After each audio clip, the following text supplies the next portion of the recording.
क्या आप तसव्वुर कर सकते हैं कि दुनिया की सबसे खूबसूरत औरत जिसके एक इशारे पर प्रोड्यूसर करोड़ों रुपए लुटाने को तैयार है,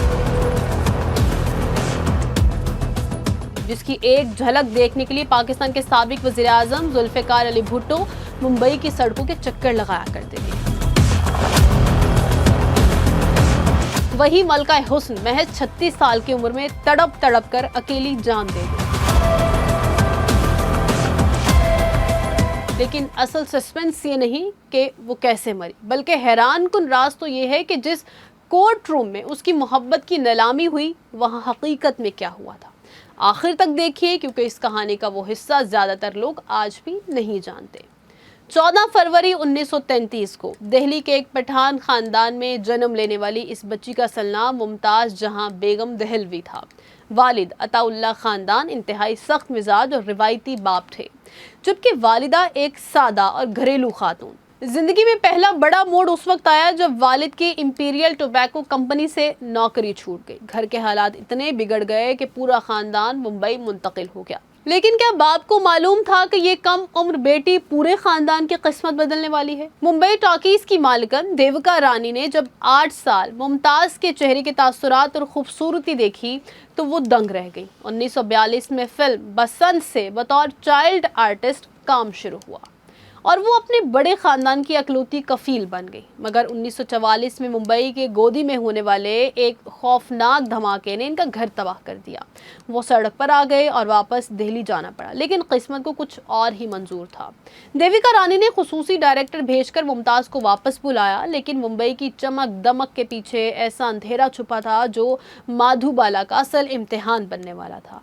बरसों की मेहनत के बाद 1947 में 14 साला मुमताज़ को डायरेक्टर केदार शर्मा ने फिल्म अनिल कंवल में पहली बार बतौर हीरोइन कास्ट किया और इनका नाम रखा गया मधुबाला। इस फिल्म में इनके साथ 22 साला राज कपूर ने भी डेब्यू किया। सेट पर मधुबाला इतनी मेहनत करती कि हर दिन मलाड से दादर तक 3rd क्लास लोकल ट्रेन का सफर करके आती, मगर कभी लेट ना हुई। राज कपूर ने खुद एतराफ़ किया था कि वो सेट पर इस छोटी लड़की की बेहतरीन अदाकारी से जलते थे, लेकिन बाप अताउल्लाह खान के लिए बेटी सिर्फ एक पैसा कमाने की मशीन बन चुकी थी, जिसने बेटी के तमाम फैसलों पर कंट्रोल हासिल कर लिया। मगर इस बेटी के दिल में क्या चल रहा था, इससे खानदान को कोई गर्ज ना थी। 1949 में रिलीज होने वाली फिल्म महाल ने मधुबाला को रातों रात हिंदुस्तान की सबसे बड़ी नेशनल सेंसेशन बना दिया। इनकी अदाकारी ने साबित कर दिया कि वो सिर्फ एक खूबसूरत चेहरा नहीं, बल्कि एक मंझी हुई अदाकारा हैं। लेकिन दूसरी तरफ जिंदगी की कैद इतनी सख्त थी कि सेट पर मधुबाला से मिलने के लिए आईडी कार्ड चेक किए जाते थे। वालिद डिक्टेटर की तरह, साए की तरह साथ रहते थे।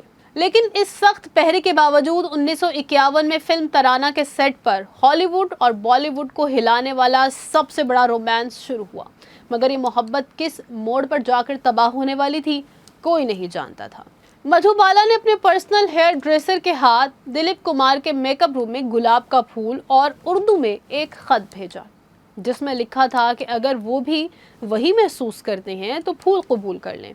दिलीप कुमार ने फूल कबूल कर लिया और 9 साल का तवील और खुफिया रोमांस शुरू हो गया। रॉक्सी सिनेमा के प्रीमियर पर जब दोनों ने पहली बार एलानिया एक दूसरे का हाथ थामा तो पूरा बॉलीवुड देखता रह गया।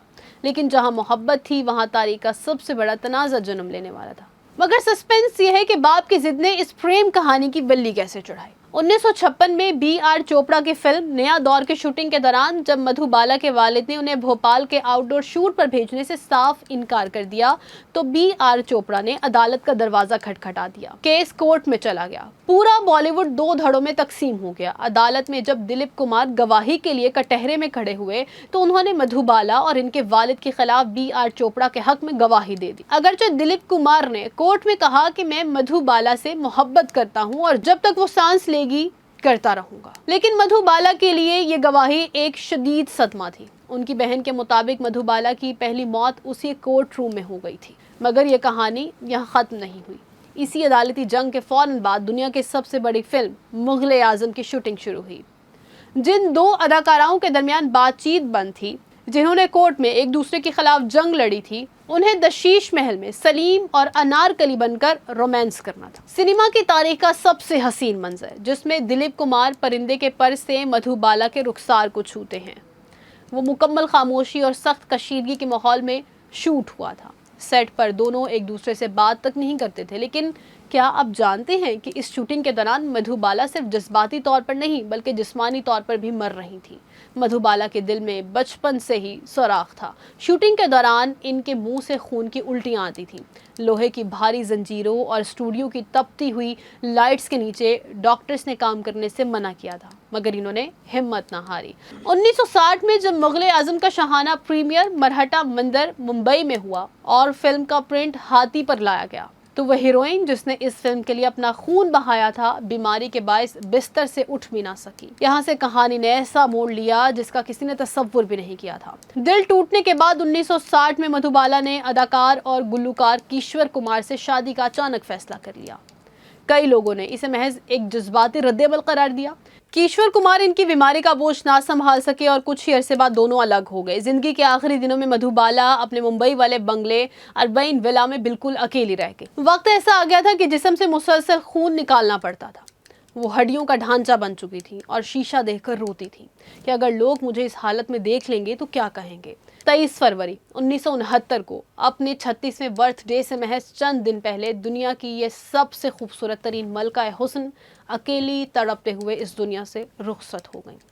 अपनी मुख्तसर सी ज़िंदगी में इन्होंने 73 फिल्में की, जिनमें से 20 से ज़ायद ब्लॉकबस्टर हैं। अमेरिकी मैगजीन ने अपने सरवर्क पर इनकी तस्वीर छापकर लिखा था, दुनिया की सबसे बड़ी स्टार जो हॉलीवुड में नहीं है। मधुबाला की जिंदगी किसी फिल्म से कम नहीं थी, जिसमें कामयाबी, हुस्न, सनसनी और दर्द का एक ऐसा इम्तिजाज था जो तारीख में दोबारा कभी देखने को नहीं मिला। आपकी नज़र में मधुबाला की इस दर्दनाक कहानी का असल जिम्मेदार कौन था? इनका सख्त गिरबाब, दिलीप कुमार की गवाही या इनकी अपनी बदकिस्मती? अपनी राय कमेंट सेक्शन में ज़रूर दीजिए।